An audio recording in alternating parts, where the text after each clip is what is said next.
Ito naman yung sagot ng mga tao na nag-file ng impeachment laban po sa kanya. So sabi dito sa Abante, TNT Tunay na Tabloidista, eto daw.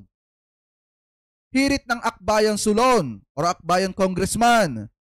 God save the Philippines from Sara Duterte. O kita mo, ibinalik lang kay Vice President Sara Duterte yung sinasabi niya. So ngayon basahin natin yung nilalaman.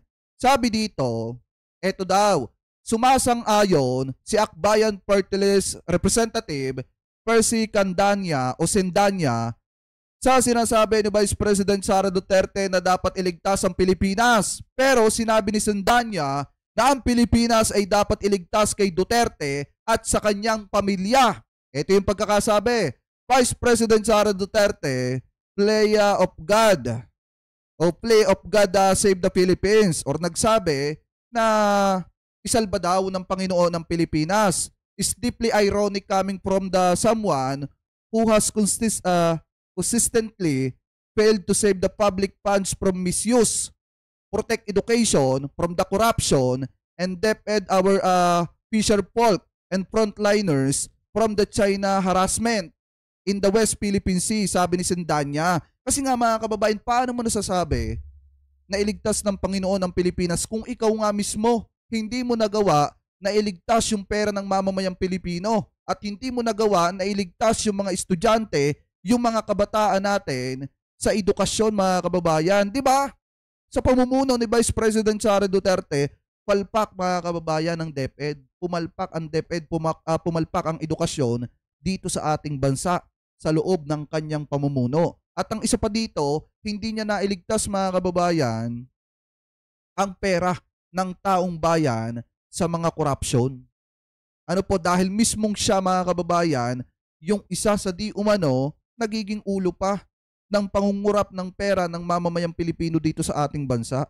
So ngayon sabi pa dito, if anyone shall be saying, God save the Philippines, it's the people suffering from her and her family. Corruption, incompetence, and impunity. Dagdag pa ng Sulon.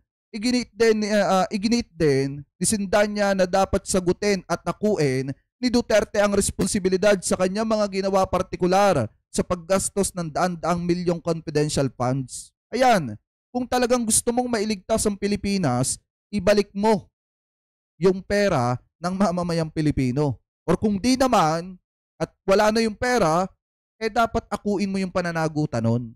Ano po, kasi sa departamento mo yan, at sa opisina mo, nangyari yung ganyang klase ng pagiging pabaya sa paghawak ng pera ng taong bayan. So dapat, kung talagang gusto mo mailigtas ang Pilipinas, akuin mo yung pananagutan. At huwag ninyong ipasa sa katulad ni Gina Acosta. Ano po, so ngayon, sabi pa dito, basahin pa natin. Eto daw mga kababayan, if the Vice President is seeking salvation, she should start with the truth and accountability instead of invoking God to invade the responsibility. She must answer for the millions in confidential funds, her failure to stand against China aggression, and her lack of the compassion for Filipino in crisis. Yan pa yung sabi dito. Kasi nga naman mga kababayan, tingnan nyo paano niya nasasabi yan? Kung mismong siya, mismong sinasabi niya na isave ng Panginoon ang Pilipinas, siya nga, kapag binubulay yung mga sundalo natin sa West Philippine Sea, kapag hinaharas yung mga mangingisda po natin, nakakapagbigay man lang ba siya ng kahit konti man lang na tawag dito, salita para madama man lang ng mga sundalo natin at mangingisda natin sa West Philippine Sea na meron tayong vice-presidente na katuwang ng presidente para protektahan yung mga teritoryo po natin. Sila pa nga mismo ang nagsasabi, mga kababayan, partido pa nila, mga kasamahan pa nila, mga kaalyado pa nila, ang nagsasabi na katang-isip lang ng Pilipinas ang West Philippine Sea. So ngayon mga kababayan, paano nyo masasabi na hangarin talaga ng ating vice-presidente na iligtas ang Pilipinas? Diba, paano nyo nasasabi na may malasakit siya at may awa siya sa Pilipinas gayong gusto nilang ipamigay yung mga teritoryo po natin, di umano? So ngayon sabi pa dito, noong Biyernes ay binasag na ni Duterte ang kanyang pananahimik kaugnay ng pag-impeach sa kanya ng Kamara de Representantes. Ang tanging masasabi ko lamang sa puntong ito ay God save the Philippines, sabi pa ni Duterte. O di ibinalik lang din sa kanya mga kababayan yung sinabi niya. Kung gusto niyang maligtas ang Pilipinas, isa lang ang pwede niyang gawin. Akuin niya lahat ng responsibilidad sa ginawa ng mga tauhan niya. Ano po, at dun sa pagiging pabaya nila sa paghawak ng pera ng mamamayang Pilipino. Ganun lamang po kasimple mga kababayan. So ngayon, maliwanag naman na ang reaksyon ng mga kababayang Pilipino natin dito para marinig din ng ating Vice Presidente, kung gusto mo talagang maligtas ang Pilipinas, panagutan mo yung mga ginawa ninyong kasalanan. Akuin ninyo yung responsibilidad. At dapat, noong panahon na hawak mong DepEd, dapat napaunlad mo ang DepEd at naisalba mo ang ating mga kababayang Pilipino, especially yung mga kabataan, na magkaroon ng tamang kaalaman. At kung talagang mahal mo ang Pilipinas, dapat ipinatupad mo nung ikaw pang sekretaryo ng DepEd na dapat napapasama sa kurikulum ng mga estudyante na pag-aralan at maaga pa lamang ipamulat sa kanila ang kahalagahan ng teritoryo ng Pilipinas at yung mga yamang likas sa mga teritoryo ng Pilipinas. Ano po, so ngayon, mga kababayan, since hindi niya nagawa yan, ibig sabihin wala siyang malasakit sa Pilipinas. Ano po ngayon, pag-usapan naman natin mga kababayan kung bakit nasabi ko sa inyo kanina na humihina na ang puwersa ng mga Duterte dito po sa Mindanao. Kasi kung titingnan nyo mga kababayan, ito yung source natin ililipat ko lang dito. Yan. Kung titingnan nyo mga kababayan, ayon po dito sa nakita nating balita, ito yung source natin ililipat ko lang dito para makita nyo. Ang source natin dyan ay PCIJ or Politics mga kababayan.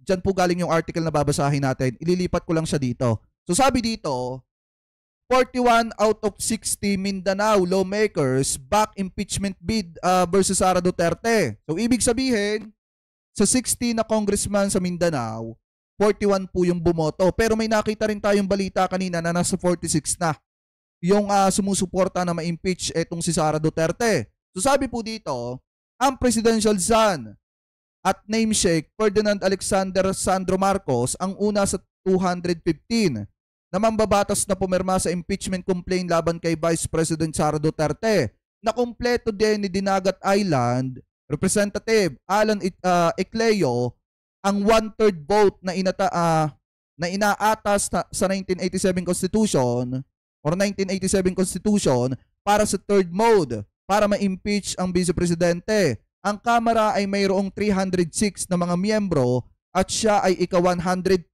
sa listahan ng mga lumagda. So sabi pa dito, huling pumirma si Presidential Cousin at House Speaker Ferdinand Martin Romualdez.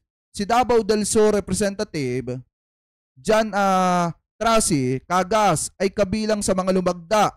Ang isa lamang sa 11 na kinatawan ng distrito mula sa rehiyon ng Davao. So ibig sabihin mga kababayan, may isa pala ding taga Davao na lumagda para ma-impeach etong si Sara Duterte. Kaya nga kung titingnan nyo mga kababayan, post ng post etong kampo ni Vice President Sara Duterte na traidor daw. Etong si Representative John Tracy Cagas mga kababayan, kasi nga isa po siya sa pumirma. Ano po, so ngayon sabi pa dito, kahit si PBA Party List Representative Margarita Nograles Almario, isang miyembro ng karibal na politikang clan ng pamilyang Duterte sa Davao City, ay hindi pumirma sa reklamo. So sabi pa dito mga kababayan, eto pa daw, ngunit higit sa kalahati na mga mambabata sa Mindanao, 41 out of 60, ay sumusuporta sa pagtatangka na tanggalin ang anak ni dating Pangulong Rodrigo Duterte, ang unang Pangulo ng bansa mula sa Mindanao. So ngayon mga kababayan, yan ang isang patunay. Kung titingnan nyo, yan ang isang patunay na hindi na malakas ang puwersa ng mga Duterte sa Mindanao. Bakit mga kababayan? Kasi kita nyo, mas marami pa yung bumak up sa impeachment laban kay Sara Duterte kaysa dun sa mga hindi pumirma. Biruin nyo sa 60 na mga kongresista dyan po sa Mindanao mga kababayan, 41 yung sumusuporta. Ibig sabihin, lampas kalahati yung sumusuporta na ma-impeach etong si Sara. Partida, teritoryo pa nila yan. Diba mga kababayan? Ngayon, kung titingnan nyo, diba nabanggit din ni Vice President Sara Duterte, mga kababayan, na na nararamdaman niya na kung tatakbo siyang presidente, wala na siyang numbers.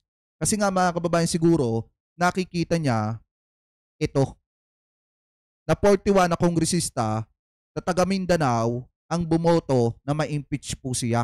At siguro naman mga kababayan, katulad ng sinasabi ko sa inyo kagabi, na nasa 41 na yan, na mga lumagda para ma-impeach etong si Sara Duterte, sa tingin nyo, yung nasasakupa ng 41 na kongresistang yan, hahayaan nila na yung mga tao sa kanilang lugar susuporta pa rin kay Vice President Sara Duterte? Siyempre hindi na.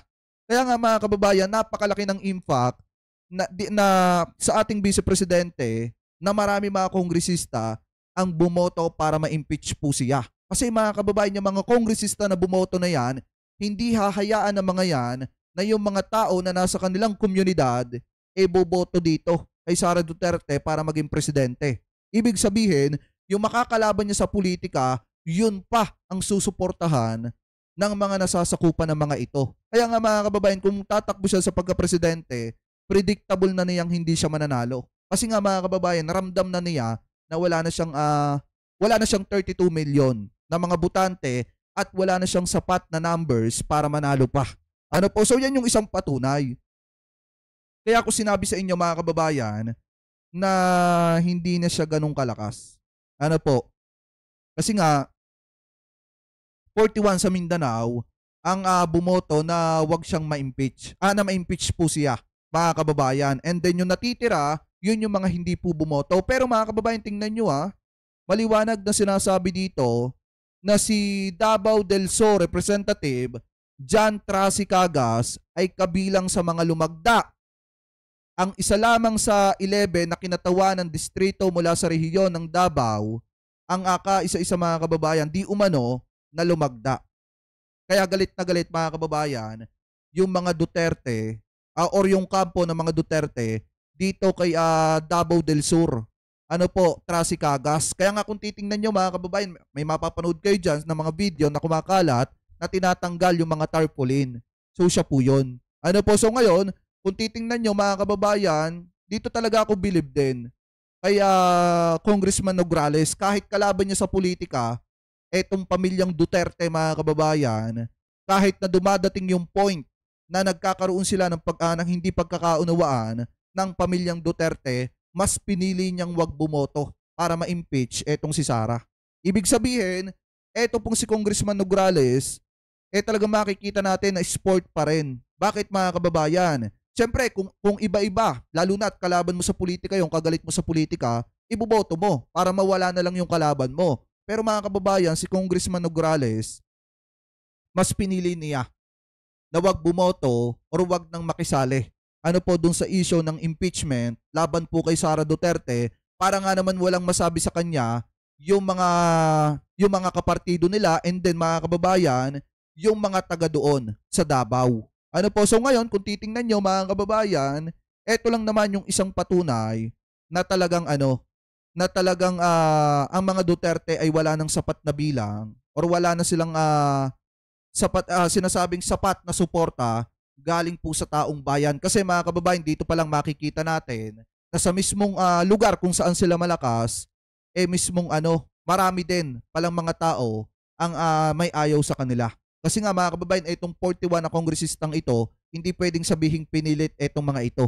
Ano po, dahil siguro baka nararamdaman na ng mga ito na hindi na maganda yung pamumuno ng mga Duterte at nararamdaman ng mga ito na hindi na malakas para sa kanila ang mga Duterte. Kaya ang ginawa nila, yung 41 na kongresista, isang malaking saludo sa kanila kasi inisip nila yung kapakanan ng mamamayang Pilipino. Mas pinakinggan nila at nangibabaw sa kanila yung kapakanan ng taong bayan kaysa kapakanan ng isang politikong hindi maipaliwanag kung saan napapunta ang pera ng mamamayan. Ano po, kaya dapat saluduhan natin yung mga politiko, yung mga kongresista na kahit kaalyado ni Duterte noon, mas piniling paglingkuran ng mamamayan ngayon.